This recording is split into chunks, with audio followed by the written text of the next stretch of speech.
इतनी देर कहाँ हुई? आगम ऑफिस से लौटा तो नव्या ने रूखे लहजे में पूछा। बताता हूँ, पहले सांस तो लेने दो। पानी पिलाओगी जरा? थका हुआ आगम संयत लहजे में बोला। सोफे पर बैठकर दम ही लिया था कि नव्या चौकीदार की मुद्रा में तैनात सी बोली, कहाँ हुई इतनी देर? अब आगम को भी झुंझलाहट आ गई। पानी मांगा था तुमसे, प्यास लगी है, कहीं भागा थोड़ी ही जा रहा हूँ। पानी पिला दो, फिर बताता हूँ। नव्या झटके से उठी और पानी लाकर गिलास टेबल पर पटक दिया। आगम को गुस्सा तो बहुत आई, पर उसने खुद को संभाल लिया। वो कोई झगड़ा मोल लेकर अपने मन की शांति भंग नहीं करना चाहता था, इसीलिए उसने फाइल की ढुड़ाई का पूरा किस्सा ज्यों का त्यों सुना दिया। नव्या उठी, आगम के सब ऑर्डिनेटर सविनाश को फ़ोन लगाया और बिना किसी भूमिका के पूछा, आगम ऑफिस से कितने बजे निकले थे? सही उत्तर पाकर उसके चेहरे पर तो शांति आ गई, पर आगम भड़क उठा। हद हो गई है नव्या, तुम्हारी शक करने की आदत मैं चुपचाप सहन कर लेता हूँ, इसका मतलब ये नहीं कि मेरी कोई इज्जत नहीं है। इस तरह मेरे जवाब को क्रॉस चेक करने के लिए तुम ऑफिस में पूछताछ करोगी तो क्या सोचेंगे लोग मेरे बारे में? लोग क्या सोचते हैं इससे मुझे कोई फ़र्क नहीं पड़ता। मैं बस इतना जानती हूँ कि अपने प्यार को बांध कर रखना मेरी जिम्मेदारी है और मुझे ये निभानी अच्छी तरह से आती है। कहती हुई वो किचन में चली गई। तुम्हें ना पड़ता हो पर मुझे तो पड़ता है। मैं तंग आ चुका हूँ ऐसे प्यार से। प्यार नाम का शब्द बेमानी होता जा रहा है मेरे लिए। आगम के ये भाव शब्दों में ढल न सके, मन में घुट कर रह गए। डाइनिंग टेबल कई व्यंजने से सजी थी। नव्या बड़े उत्साह और प्रेम से खाना खिला रही थी, पर आगम का मूड ऑफ हो चुका था। आखिर वो अपनी कुर्सी से उठकर आई और बड़े प्यार से आगम के गाल पर चुंबन देते हुए बोली, आई एम सॉरी, माफ़ कर दो मुझे और मूड ठीक कर लो। देखो, मैंने तुम्हारी मनपसंद डिश कई चैनल ट्राई करने के बाद काफ़ी रिसर्च करके बड़ी मेहनत से बनाई है। खुश मन से टेस्ट करके तो देखो। आगम ने कौर मुंह में डाला तो पाया टेस्ट वास्तव में गजब का था। उसका मूड कुछ अच्छा हो गया। रात में नव्या बेडरूम में आई तो हमेशा की तरह ही खूबसूरत श्रृंगार करके ग्लैमरस नाइट ड्रेस में थी। ढेर सारा प्यार उड़ने के बाद वो सो गई, पर आज आगम की आंखों में नींद ना थी।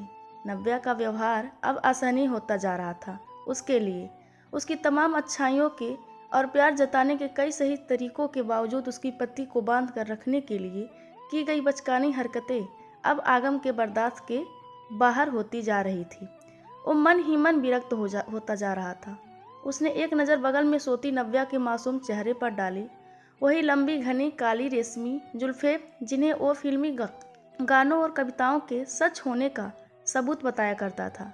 वही गोरे रंग पर दो बड़ी काली आंखें और उन पर घनी कजरारी पलकों का पहरा। चेहरे पर वही मासूमियत और वही रूप, पर आज ये रूप आगम को मुग्ध नहीं करता था। उसे नव्या का ये रूप पराया लगने लगा था। ये उसकी नव्या नहीं थी। वो सहज सरल अपनेपन से भरी शांत संवेदनशील छुई मुई सी नव्या कहाँ गई? कहाँ गई वो नव्या जिसका वो दीवाना था? क्या उसे उसकी वो नव्या कभी वापस नहीं मिलेगी? आगम का मन आज इतना अशांत था कि नींद आना तो दूर, वो पलकें भी बंद नहीं कर पा रहा था। वो उठकर ड्राइंग रूम में आकर टहलने लगा। अतीत उसके मन में हिलोरे ले रहा था। कब देखा था उसने पहली बार नव्या को? सगुना चाची की बेटी की शादी में। आसमानी रंग का सलवार कुर्ता, उस पर सितारे जड़ा जारजेट का दुपट्टा, मैचिंग चूड़ियाँ, कानों में मैचिंग झुमके और पायल की रुंझुन। पहली नज़र में ही दिल में उतर जाने वाला सलोना रूप। शादी को 4 दिन थे। वो चाची के साथ कुछ सामान लाने घर से बाहर निकला, तभी ऑटो रुका। नव्या और उसकी माँ ऑटो से उतरी तो वो नव्या को एकटक देखता ही रह गया। लगा था जैसे फिल्मों की तरह स्लो मोशन में चलती हुई वो कदम दर कदम उसके दिल के तालाब में उतरती जा रही है। रूप का वो आकर्षण भले ही क्षणिक रहा, लेकिन अगले 5 दिनों में उसके मन से मुलाकात हुई तो मन का बंधन ऐसा बंधा कि नव्या कितनी सुंदर है, नव्या कितनी समझदार है, नव्या कितनी सहनशील है, नव्या कितनी शांत है। सबकी जुबान पर उसकी तारीफ थी। उसकी जुबान पर एक ही नाम था, नव्या। 16 साल की नव्या हाई स्कूल में थी और 18 साल का आगम इंटर में। कच्ची उम्र की पक्की दोस्ती ऐसी बंधी आगम को अपना जीवन किसी फिल्म की कहानी लगने लगा। पर छोटे शहर का माहौल और नव्या जैसी सीधी आज्ञाकारी लड़की उसकी हीरोइन थी।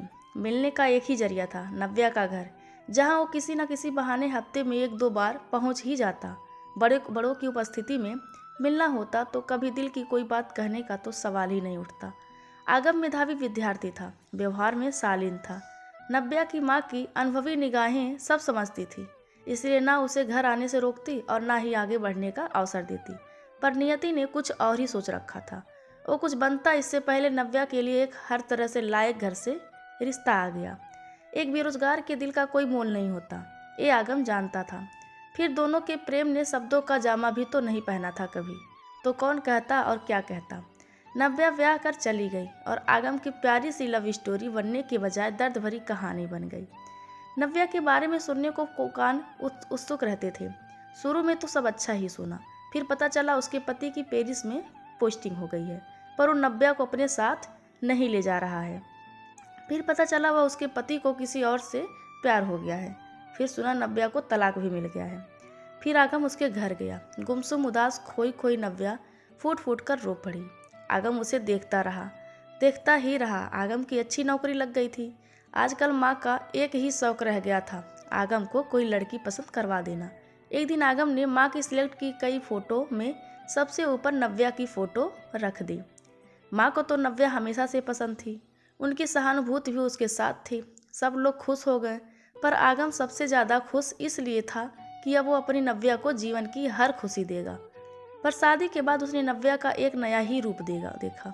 उसका सुरक्षा से भरा शक्की रूप। वो नव्या जिसे शादी से पहले इतने सालों में कभी किसी से ऊंची आवाज़ में बात तक नहीं करते सुना था, आज वो इतना लड़ती है। अब वो अक्सर इतनी हिंसक हो जाती है कि पति की जासूसी की बचकानी हरकतें तक करने लगती है। दूसरे दिन ऑफिस में आगम का मूड उखड़ा हुआ था, नींद जो पूरी नहीं हुई थी। तभी अब सविनाश आए। सर, आपका सब ऑर्डिनेट हूँ, पर आपसे उम्र में बहुत बड़ा हूँ, आपके पिता जैसा। आपसे एक बात कहूँ? सविनाश जी बड़ी शालीनता से बोले। उनकी बातों में आगम को सार नजर आया। Thank you. आगम के गले में बाहें डालते हुए नव्या मुस्कुराई। ये रिजॉर्ट सच में बहुत खूबसूरत है, पर आपको अचानक यहाँ वीकेंड बिताने की कैसे सूझी? तुम खुश हो? नव्या ने हाँ में सिर हिलाया। यहाँ आना एक ज़रूरत थी। दरअसल मैं तुमसे कुछ कहने आया हूँ। आगम गंभीर हुआ तो नव्या की आंखों में असुरक्षा लौटने लगी। I love you. तभी आगम ने बड़े प्यार से नव्या का चेहरा हाथों में लिया और बोला, आज से नहीं, जिस दिन तुम्हें पहली बार देखा था तब से। तब कह नहीं पाया। आगम सालों का हाले दिल सुनाता रहा और नव्या मुग्ध सी सुनती रही। लेकिन जब दूसरी बार मुझे मौका मिला तो यकीन मानो, मैंने सिर्फ और सिर्फ प्यार के कारण तुमसे शादी के लिए कहा, पर शादी के बाद भी मैंने तुम्हें कभी आई लव यू नहीं बोला। ये मेरी गलती थी। अब नव्या फूट फूट कर रोने लगी। सच, मैं यही सुनना चाहती थी कि तुमने मुझसे शादी सहानुभूति नहीं, प्यार के कारण की है। उसने अपने जख्म खोलने शुरू किए। मैं वो शादी नहीं करना चाहती थी, पर मेरी मर्जी की कोई कीमत ही ना थी। फिर जब उसने मुझे छोड़ा तो सारे जमाने ने मुझे ही दोष दिया, कहा कि मैं इस काबिल ही नहीं थी कि पति को बांध कर रख पाती। जब तुमने मुझसे शादी करने की इच्छा जताई तो सबने यही कहा कि। इसके आगे नव्या की हिचकियाँ बंध गई। आगम ने उसे बाहों में कस लिया और खूब प्यार करने के बाद बोला, तुमसे प्यार किया है मैंने, धीरे धीरे पनपने वाला सच्चा प्यार। और प्यार तो खुद में ही बंधन है, उसे बांधने की जरूरत नहीं है। केवल तुम्हारे रूप से ही नहीं, तुम्हारे मन से भी मुझे प्यार हुआ था। पर शादी के बाद मुझे मेरी पूरी नव्या मुझे मिली ही नहीं। मुझे मेरी पहले वाली नव्या वापस दे दो।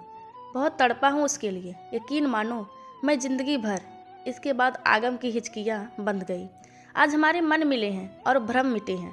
पहली बार प्यार का इजहार मिला है मुझे। मैं अपनी गलती समझ गई हूँ, अब कभी तुम पर शक नहीं करूँगी। दोस्तों, यह कहानी आप सभी को कैसी लगी कृपया कमेंट करके ज़रूर बताएं और चैनल को लाइक शेयर और सब्सक्राइब करना बिल्कुल ना भूलें। धन्यवाद आप सबका।